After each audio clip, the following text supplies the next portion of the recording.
TT साहब आए check करने और मेरा एक भी नहीं सुने और थप्पड़ बजाने लगे। आप इंसान है या जानवर हैं? इंसान है। तो आपको जानवर की तरह टीटी क्यों पीट रहा था?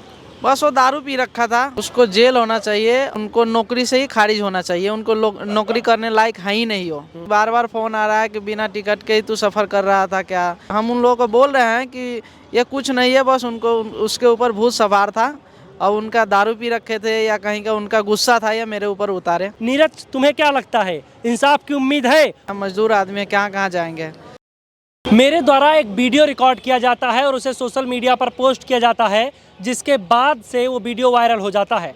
वो शख्स अभी हमारे साथ है जो आपको वीडियो में दिखाई दे रहे थे, जिसमें एक टीटी बड़ी बेरहमी से उस युवक को पीट रहा था। गलती उसकी बिल्कुल भी नहीं थी, उसके बावजूद भी उसके सर पर शैतान सवार था और शायद इसीलिए वो टीटी के भेष में एक गुंडा, एक बवाली जो एक पैसेंजर के साथ ऐसे बदतमीजी कर रहा था, बेहयाई कर रहा था, जिसका कोई जवाब नहीं। तो उस वजह से हमने वीडियो बनाया और हमने सोशल मीडिया पर डाल दिया। इसके साथ ही साथ हमने और भी जितने हमारे पत्रकार साथी हैं सबको वीडियो हमने भेजा, जिसके बाद में टीटी पर एक्शन लिया गया और उसे सस्पेंड कर दिया गया। लेकिन अब सोशल मीडिया पर तमाम सारे लोग सवाल पूछ रहे हैं कि नीरज की गलती क्या थी। कहीं नहीं, ऐसा तो नहीं कि नीरज ने टिकट नहीं लिया था, या फिर ऐसा तो नहीं कि नीरज ने गाली दिया था। वो सारी चीज़ें नीरज से आज आप खुद ही सुन लीजिए। नीरज, क्या हुआ था उस दिन? बस मेरे पास 2 टिकट था, एक स्लीपर का था, एक जनरल कोच का था। तो हमने पहले मेरे से जनरल कोच का जनरल टिकट निकल गया। तो फिर मैं बोला कि टीटी साहब को कि मैं सॉरी मेरे पास टिकट है, मैं दिखा रहे हैं स्लीपर का। तो मेरे कह रहा है कि तू मेरे को बहुत ये समझता हो, मतलब बेतरम के गाली देने लगा और मैं टिकट में दिखाने जब तक वो मेरे को थप्पड़ मारने लगा। पास 2 टिकट कैसे आया? पहले तो मैं जनरल का टिकट लिए थे, जिस समय मेरे को कंफर्म नहीं था कि मेरा स्लीपर अच्छा, पहले स्लीपर वाला कंफर्म नहीं था कि मेरे को नहीं पता था कि कंफर्म होगा नहीं होगा। तो मैंने ले लिया था कि बाई दी अगर नहीं भी होगा तो मैं स्लीपर में चढ़ के अपना फाइन करके चला जाऊंगा। तो फिर उसके बाद वो भी टिकट कंफर्म हो गया, तो मेरा सीट नंबर भी आ गया। मैं सीट पे अपना जाके बैठ गया। टीटी साहब आए चेक करने और मेरा एक भी नहीं सुने और थप्पड़ बजाने लगे। आप इंसान है या जानवर हैं? इंसान है। तो आपको जानवर की तरह टीटी क्यों पीट रहा था? बस वो दारू पी रखा था। दारू पी रखा था। और दूसरी वजह दोस्तों ये है, क्योंकि मैं भी वहीं पे मौजूद था, लेकिन आप सभी लोग ये कह रहे थे कि मुझे नीरज के मुंह से सुनना है। कोई भी वहाँ पर बोला नहीं कि किसी ने भी वहाँ पर सपोर्ट किया हो, कुछ बोला हो। मैंने अपना फ़ोन, क्या नाम है, आप देख सकते हैं, वीडियो बनाया।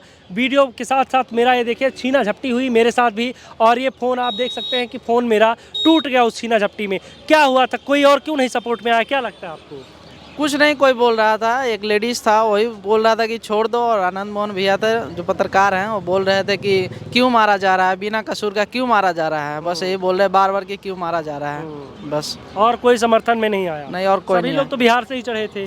बस बिल्कुल, जहाँ से भी चढ़े, पर वो और कुछ नहीं बोले कोई। तो देखिए दोस्तों, जैसा कि नीरज भाई बता रहे हैं, वहाँ पर एक लेडीज़ थी, उन्होंने बोला, उन्होंने आवाज़ उठाई। इसके साथ ही साथ वहाँ पर मैं मौजूद था अपर बर्थ सीट पर। आप देख सकते हैं जैसा कि वीडियो में कि अपर बर्थ सीट से वो वीडियो बनाई गई है, और मारते पीटते रहते हैं। बाकी जितने लोग थे वो सभी मौन थे, लेकिन उन्हें ये नहीं पता कि इसका अंजाम कितना गलत हो सकता है। आपने आज कुछ नहीं बोला, कल दूसरा नीरज कुमार आपके घर का भी हो सकता है, वो भी शिकार हो सकता है। आपके मन में गुस्सा नहीं आया? गुस्सा तो आ ही रहा था, गुस्सा क्यों नहीं आएगा।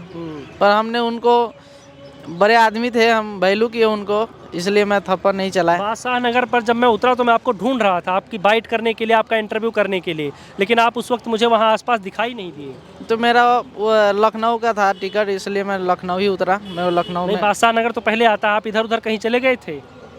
नहीं, तो फिर आप हमको देखे चाहे हम आपको नहीं देखे, हम इधर उधर चले गए होंगे।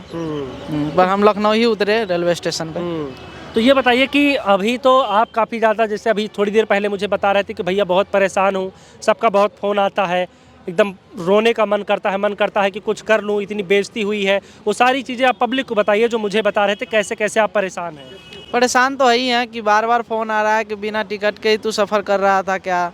तो हमने सबको ही कह रहे हैं कि नहीं, मेरे पास टिकट भी है। हम टिकट भी शेयर कर रहे हैं, जो इस सवाल को पूछ रहे हैं कि टिकट नहीं है, हम टिकट भी शेयर कर रहे हैं, हमारे पास टिकट है ही है। दोनों का टिकट का मेरे पास फ़ोटो है, दोनों को मैं टिकट भी भेज रहा हूँ। फिर भी लोग कह रहे हैं कि फिर ऐसा क्यों हुआ। तो हम उन लोगों को बोल रहे हैं कि ये कुछ नहीं है, बस उनको उसके ऊपर भूत सवार था और उनका दारू पी रखे थे या कहीं का उनका गुस्सा था या मेरे ऊपर उतारे, उन्हीं को पता होगा। मतलब सफाई देते वक्त तकलीफ तो बहुत होती होगी? तकलीफ तो आएगा ही। आप देख सकते हैं कि नीरज की आंखों में आंसू भी आपको नज़र आ रहा होगा जब बिना वजह किसी को ऐसे मारा पीटा जाए। क्या अगर मैं एक सवाल आप सभी लोगों से पूछना चाहता हूं, अगर कोट पैंट में नीरज होते, टाई लगा के बैठे होते, तो क्या उस टीटी की हिम्मत होती? बिल्कुल नहीं होती। क्या टीटी ये कपड़ा देख करके, और जितने भी लोग आप देखेंगे कि बिहार के तमाम सारे मजदूर जो होते हैं वो जगह जगह शिकार होते हैं। आप क्या करते हैं? हम मजदूरी करते हैं। आप भी मजदूरी करते हैं? हाँ। और क्या लगता है कि आप गरीब हैं इसलिए आपको शिकार बनाया गया?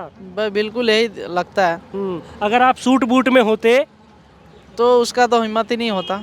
देखिए, सुना आपने, यही हकीकत है हमारे देश की कि अगर आप सूट बूट में हैं तो फिर आपको कोई टच नहीं करेगा, लेकिन गरीब को, लाचार को, ये जितने भी सरकारी मुलाजिम हैं ये अपनी जागीर समझते हैं, और शायद इसीलिए नीरज कुमार के ऊपर एक नहीं, दो नहीं, बल्कि अनगिनत थप्पड़ वो टीटी बजाता रहता है। और जैसे ही मैं इसका विरोध करता हूँ वो मेरी तरफ आता है, मेरा फ़ोन छीनने की कोशिश करता है, जिसके बाद मैं अपना फ़ोन बचाने के लिए पीछे करता हूं और हाथापाई में मेरा फ़ोन का जो ग्लास है वो टूट जाता है, जिसके बाद में वो मुझे भी नीचे उतारने की कोशिश करता है और भद्दी भद्दी गालियां देता है। बहरहाल, मुझे लगता है कि अगर आप सभी लोग आवाज़ उठाते हैं तो चलिए, जो हुआ नीरज के साथ या जो कुछ टीटी ने किया, एक चीज़ बताइए, अगर सभी लोग एकजुट होते हैं तो आपका मलाल ख़त्म होगा, या फिर अगर टीटी को सज़ा मिल जाती, उसको जेल होता है, तो मतलब ये जो आप मानसिक रूप से इतने परेशान हैं, क्या लगता है ये कैसे दूर हो सकता है? उसको जेल होना चाहिए, और हम योगी आदित्यनाथ से कह रहे हैं उनको नौकरी से ही खारिज होना चाहिए। उनको नौकरी करने लायक है ही नहीं हो। सीधी सी बात है कि इस सरकार में जो भी गलत करता है उसके घर पर बुलडोजर चलाया जाता है। तो मेरा सवाल है सत्ता में बैठे उन सभी मंत्रियों से कि क्या बाबा का बुलडोजर उस आरोपी टीटी के घर जाएगा या नहीं? क्या पीड़ित नीरज कुमार यादव को इंसाफ मिलेगा या फिर नहीं? नीरज, तुम्हें क्या लगता है, इंसाफ की उम्मीद है? उत्तर प्रदेश में योगी आदित्यनाथ जी की सरकार है। जहाँ तक तो योगी आदित्यनाथ जी बोलते हैं कि हमारे यहाँ जो गलत करे उनको एकदम साथ के साथ सज़ा मिलता है, और हमारे सामने तो अभी देखे नहीं है, पर सुनते हैं कि साथ के साथ उनको घर पे ही बुलडोजर चलता है। देखिए हमारे साथ क्या होता है। सवाल एक और है दोस्तों, बहरहाल योगी आदित्यनाथ का, और ये क्योंकि केंद्र का मामला है, रेलवे जो है वो केंद्र के अधीन है, तो यहाँ पर तो मामला वहाँ से एक्शन लिया जाना है, और एक्शन लिया भी गया। टीटी को सस्पेंड कर दिया गया है। इंटरनल इंक्वायरी चल रही है। मेरे पास, चूँकि मैंने ही शिकायत दर्ज कराई थी, मेरे पास रेलवे से कई सारे फ़ोन आए और मैंने बड़ी बारीकी के साथ हर वो बात बताई जो उस दौरान हुई थी, उस दिन, उस वक्त हुई थी। उसके बावजूद भी खबर देखने को क्या मिलती है, ये आपको मैं स्क्रीन पर फिलहाल आप देख सकते हैं, बगल में स्क्रीनशॉट लगा हुआ है, और आप वहाँ से वीडियो को पॉज करके पढ़ भी सकते हैं पूरी खबर को। कहा यह जा रहा है कि टीटी जो है वो कोई और आपके साथ बैठा हुआ था, और जैसे ही टीटी को देखा उस लड़के ने, आपके साथी ने यानी कि, वो तुरंत भागने लगा। जो एक टिकट था जनरल वाला वो उसका था। नहीं, ऐसा कुछ नहीं, हम सिंगल ही आए थे, मुजफ्फरपुर से हम सिंगल ही चढ़े थे, और हमको लखनऊ तक का मेरा। दोबारा सुन लीजिए दोस्त, सिंगल ही ये चढ़े थे नीरज कुमार, उसके बावजूद भी टीटी को बचाने की कोशिश की जा रही है। इंटरनल इंक्वायरी में सब कुछ लिपापोती करने की कोशिश की जा रही है। मेरा अनुरोध रहेगा रेलवे के उन अधिकारियों से जो लिपापोती करने में लगे हुए हैं कि एक दफ़ा ज़रा आप उस बोगी में बैठे इनके आसपास उन सभी लोगों का डेटा निकालिए और उनको कांटेक्ट कीजिए कि आखिर नीरज का कसूर क्या था। मान लीजिए मैं झूठ बोल रहा हूं, मान लीजिए नीरज भी झूठ बोल रहे हो, 1 मिनट को मान लेते हैं, तो आप और लोगों से भी पूछ सकते हैं। टीटी की बात पर इतना भरोसा नहीं किया जाना चाहिए, और उम्मीद है कि उसे सज़ा ज़रूर मिलेगी। बहरहाल नीरज, आखिर में आप क्या कुछ कहना चाहते हैं? कहना चाहते हैं उनको जेल होना चाहिए, और नौकरी करने के लिए तो है ही नहीं यार इंसान। आप दर्ज करवाएंगे? बिल्कुल कराएंगे FIR। आपको डर है किसी बात का या नहीं कि कौन पड़ेगा इतने पचड़े में? रेलवे के अधिकारी, बड़े बड़े मंत्री संतरी, कहीं ऐसा ना हो, क्योंकि उसमें खर्चा भी बहुत लगेगा, कोर्ट कचहरी का चीज़ें होंगी, तो एक गरीब आदमी अक्सर देखा गया है कि इसीलिए पीछे पड़ जाता है, पीछे हट जाता है कि कहाँ से मैं इतना उठाऊंगा खर्चा, और मैं अपना रोजी रोटी कमाऊंगा, या फिर मैं रोज़ कोर्ट कचहरी थाना दौड़ूंगा। ये तो सही बात है, हम मजदूर आदमी कहाँ कहाँ जाएंगे।